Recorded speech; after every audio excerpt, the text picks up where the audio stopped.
Welcome to Toby Jones Talks Music. Today we're going to be talking about Mckenna Grace's Autumn Leaves EP released in 2023. An EP that I've been playing on repeat for the last few weeks. I've really fallen in love with this EP. It's definitely my find so far of 2026. So how did I find this EP? It's pretty different to the music that I'd listen to normally. Well, my background for finding this for the first time is that I saw Mckenna Grace in a film called Regretting You for the first time last year. I think it was about 6 months ago in September, October last year. And that was a very good film. I really enjoyed that. And after that, I followed her on Instagram. And my first interaction of knowing that she wrote any music or performed any music was seeing that she had a song with Ice Nine Kills for the new film Scream 7 called Twisting the Knife. So I had to listen to that first before going to her Spotify page, which was a little bit confusing to navigate because there's quite a few singles. There's the Autumn Leaves EP. There's an album called Bittersweet 16. So I wasn't quite sure really where to go from Twisting the Knife. And I can't honestly remember what my logic was for picking it because it wasn't in the top 10 or anything like that. But I decided to listen to her song What You'll Never Say, which is the fourth song from this EP, Autumn Leaves. And after that, and enjoying that for the first time, a couple of days later, I ventured into the whole EP of 5 tracks. And I was very surprised, actually, with the musical sound and lyrical content of this, given that at the time she was quite young when these songs were written and recorded. She was 16 or 17 at most. I think she would have been 16 because it sounds like these were recorded the year before they were released in 2023. But I enjoyed listening to the EP and, that was all great. But it was listening to the Zach Zang show which really upped my respect for Mckenna's music and her love, understanding and neuroticism is the word that she used on this podcast towards this art form. And it was just great listening to this podcast, the Zach Zang show. And after listening to that, I just went steadfast into this EP because I thought, yep, she understands the whole art of the album. I've talked a little bit in the past about being a little bit begrudging, saying that, well, the art of the album's all going away and thematically things are going away and it's just all singles and blah, blah, blah. But no, from this interview, it sounds like Mckenna Grace really, really gets it. So just to summarise what I heard in this interview is that Mckenna likes to be as accurate as possible with her songwriting, and honesty is something she brings into her music. From an acting world, she wants the stories in her music to be as authentic as possible, not exaggerated or added to. Even if the idea that's presented is good and might enhance the music, she wants it to be as authentic as possible. And what this EP shows, and previous work before it, is her working through her relationships, her as a person, growing up in her teenage years. And these 5 songs for the Autumn Leaves EP were actually nearly discarded as she felt that these songs wouldn't really work on the album that she was writing that was coming after this. I still don't think that's been released unless it was in reference to Bittersweet 16, but I don't think it is.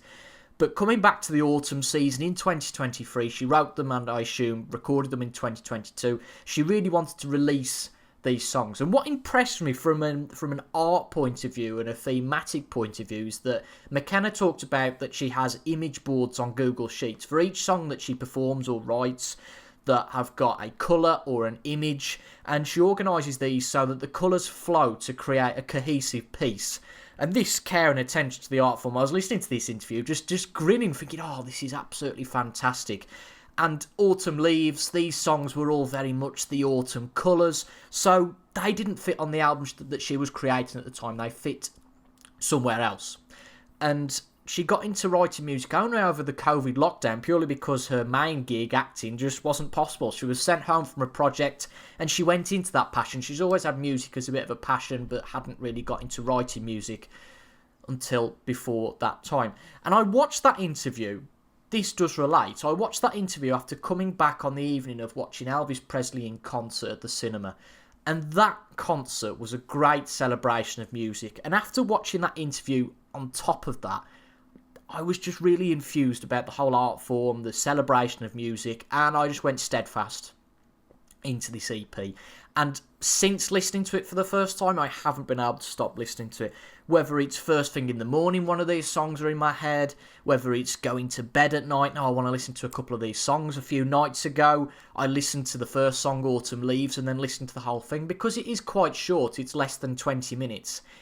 It's so pleasurable to listen through as an entire piece. I've listened to it in the car.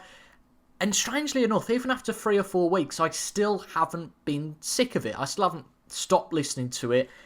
I tend to listen to things for a little while and then I get sick of them or maybe move on to the next thing. And that's why I wanted to do this review now, because the Autumn Leaves EP, along with Twisting the Knife, are the only songs that I've heard from Mckenna Grace. And I'm really interested in listening to her debut EP, Bittersweet 16, which I would guess has got a little bit of a different sound. I don't know what that sound is particularly, because I didn't want to hear too much about that, so she talks a little bit about in that interview about Bittersweet 16, so I'd kind of skipped that because I didn't want to hear about that before listening to it.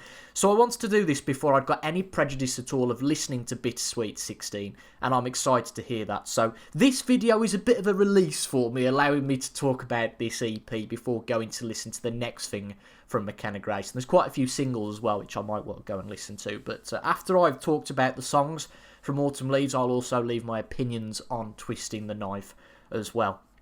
Such is the testament to my passion of this music, really, and how I've enjoyed listening to it, is that I often make some minor notes coming into a video. You won't be able to see these if you're listening on Spotify, sorry, or Apple Podcasts. But I tend to make maybe a couple of A5 pages of notes for an album of, say, 10 or 12 songs.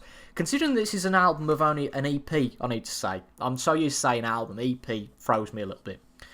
Considering this is an EP of only 5 songs, I've written 2 pages just of these 5 songs, and that's really testament to the lyrical content and how much I've enjoyed listening to this. This is definitely my find of 2026 so far. So 5 songs on this EP. We've got the title track Autumn Leaves kicking things off, and then followed by Catch Me, November, What You'll Never Say, and finally Midnight in London to close the EP off. So let's get straight into the EP with the first song, Autumn Leaves. And straight away from the lyrics in the first verse, I paint a picture in my mind of the story. And story songs are ones that I love so much. I love rock music. I love kind of senseless stories about, sex, drugs and rock and roll and all that, and I can get behind that. But from a lyrical point of view, I've talked a little bit about battle between lyrics and music. I'm not going to get too much into that here. But the lyrical content, I can paint a picture in my mind of the story.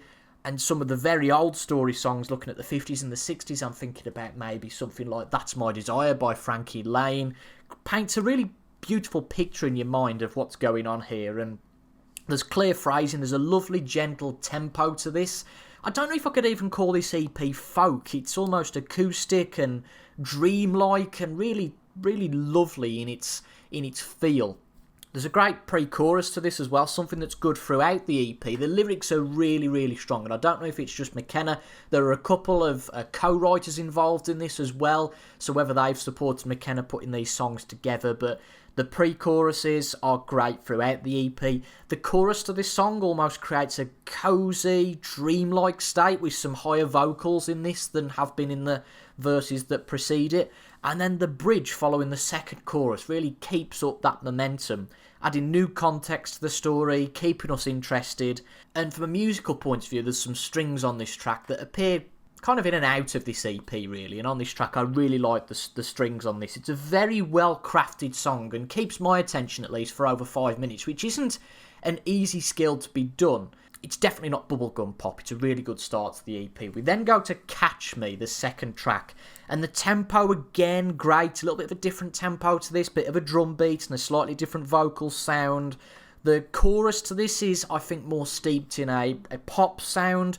Before the story develops more in the second verse, the song grows as we go throughout it and doesn't peak early. We've got an extended second chorus to this as well, which develops the story, wants you to keep listening, to listen and feel more of this story, understand more of the story as it's going on throughout this song. And again, towards the end of the track, we go back to that lovely sort of dream-style state, and this carries on the momentum of the EP really, really nicely. We then come to my favourite on the EP, which I think I've written the most about, no surprise, which is a track called November. This is my favourite on the EP. What an awesome track this is. I think lyrically I resonate with it, and musically it's really good as well, so it does the best of both worlds. The line, a text can be a new beginning or a bitter end, I resonate with that. Then you've got the next line, I spent my whole life chasing, picking daisies, saying this too shall pass. It's a really good momentum builder towards when we get to maybe it's kind of the chorus section, but that's a little bit ambiguous. I'll talk about that in a little bit. But I remember the first time I heard this and the tempo changed about 60 seconds into this song with that line, "I hope you think of me when you watch The Office, because how could you not?" Or something along those lines. But I almost remember the raising of an eyebrow, almost the Roger Moore raising of an eyebrow in this, thinking, oh yes, I like this, I like where this is going, very, very much so. And I subconsciously, every time I listen to it, I've done it this morning when I've listened to it, every time I listen to this track, I subconsciously raise the volume, not just a little bit, quite a lot, because of just how much I love the sequence from that 60 seconds, really to the end of the song. And as I alluded to earlier, there's an interesting structure here, because for my mind, there's no clear chorus. It feels like this song very much all builds up to that last outro section, which has got an outpouring of emotion in its lyrics, and also a bit of attitude, which is introduced here for the first time, I feel, in this EP, especially with the closing line, "You got the bad ending." It sparks a turn in the EP. It's gone from an almost dreamlike state to almost a bit sassy, some attitude, and definitely more morose in terms of its storytelling. So I think this is an absolutely great track. Go and listen to that one if you haven't heard the track. In fact, go and listen to the whole of this, but November in particular is a really, really good one. And the other nice thing with this EP is that thematically it's got a nice blend, but also the tracks blend into one another as well. We see between Autumn Leaves and Catch Me, but November almost segues and blends into the start of What You'll Never Say, which is a great element, a great quality to this EP. This song, What You'll Never Say, which was the first one I listened to, it's got a gorgeous, lush arrangement, back towards, but not quite the dreamlike state of what we saw earlier in this EP. We've kind of left that behind now. That has gone to earlier in the EP as we progress through this catalogue of work. And from the outset of this song, we now know lyrically that this isn't going to be positive. Again, it carries on with the November vibe. Not as much attitude in this, but very much the chorus turning and flipping things on its head, talking about the other party, again with that little hint of attitude, but more frustration and regret, which we get onto in the last track, Midnight in London, as well. And then verse 2 with the brilliant line, which I always smile at when I listen to this: "Is there someone you can talk, or someone new you can talk but not listen to?" Again, a great pre-chorus to build to the final chorus, which closes out the song. And again, another great, great song, which goes into the final one, Midnight in London. This one's slightly different in its sound, more acoustic to close the EP, and this one, to me at least, feels like a bit of a continuation of that first track, Autumn Leaves, to bring things round full circle between the start and the end of this EP. And this song, you could say this for a lot of the songs on this EP possibly, but I think this one in particular feels a lot more mature rather than young love and teenage love at the age Mckenna is when she's writing these songs. I think this could apply to anybody at any age. This very much, as much as the other songs do, but probably more so, feels authentic, honest, relatable. Those late nights that at least I do, and I think we all do, possibly sit up thinking about what could have been, whether that's in any context of life. But whether the London sentiment is genuine about it actually being London, it feels apt, particularly for somebody from the US, to be so far away from home on that kind of grey, dull evening and thinking about what might have been in the past, etc. And again, it's a really nice, lush arrangement with the strings, the lovely soft vocals that Mckenna brings to the party. That's something that might be interesting when I listen to more of her work that might be a bit more upbeat. Do those vocals change? Has she got that register to change the vocals depending on what the work is? I've seen that to a degree on the Autumn Leaves EP, but I'm excited to hear what that comes to in other releases. And the ending verse to this leaves us feeling morose, the kind of, I've got to learn to let go of this. And I have to say, it leaves a bad taste in the mouth. But it's somehow rewarding that. And I guess that's the point of this whole EP. And I think, relating back to what I discussed earlier, it's a really great song placement. And I think it gets its message across strongly in only 5 tracks and less than 20 minutes. And as I said earlier, this is my find so far of 2026, and I think something will do well to beat it. I really do. This was an absolute joy to go and listen to again this morning, but so many times, and I think I'll keep listening to it throughout 2026. But again, I have very much a tinge of excitement to go and listen to that Bittersweet 16 EP next, to see if I like that as much as this. I'm not quite ready to let this go though yet, so I hope that that will be maybe not a continuation of Autumn Leaves, but something that makes me appreciate the music even more, and hopefully I'll go on to enjoy that. Just a bit of a bonus feature though on Twisting the Knife, which is the other song that I've heard from Mckenna Grace, which is a male-female duet between Mckenna Grace and Ice Nine Kills, a rock band for the film Scream 7, and I'm always a sucker for male-female duets, the kind of interplay and connection between the two performers, and particularly those in films. Just to name a few, you've got Separate Lives, which is Phil Collins and Marilyn Martin from White Nights. Up Where We Belong, Joe Cocker, Jennifer Warnes from An Officer and a Gentleman. I've Had the Time of My Life, Bill Medley, and I think it is Jennifer Warnes again from Dirty Dancing. Even something like Beauty and the Beast with Celine Dion, and I can't remember the male's vocalist's name, it's escaped me. I really like the interplay between a male-female duet, particularly for a film soundtrack, and this song is very different to whatever's on Autumn Leaves, which is fine, but I like it. As I said, I've always a sucker for the interaction, the interplay between a male and female voice, particularly in this aspect, the kind of sweet, gentler female voice of Mckenna Grace playing nicely with the heavier male voice, and it's heavy. It's quite heavy musically, and I really like the chorus. I turn up the volume quite a bit when we get to the chorus. It's a good song. I think I prefer the Autumn Leaves stuff, but it is a good song, and I think a nice addition to the catalogue of Mckenna Grace. But I hope you've enjoyed as much as I have me going through this Autumn Leaves EP, and I hope that if it hasn't become obvious yet that I really like this EP. It has been my find of 2026, and this video really is to try and encourage you to go and do the same. I don't think this has necessarily been released in a physical format, so it's confined just to the streaming platforms.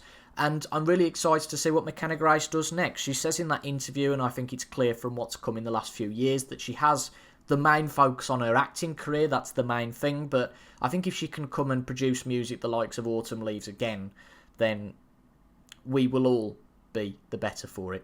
You'll find a video hopefully up there that may well go to your taste, and if you've enjoyed this, please leave a like down below, comment your thoughts as well, and subscribe for regular music musings. It all helps the algorithm if you get involved and engage down in the comments. Thank you for your company today. I really hope you've enjoyed. Share this to your friends if you think they might enjoy this as well, and I'll see you hopefully for the next video. Thank you and goodbye.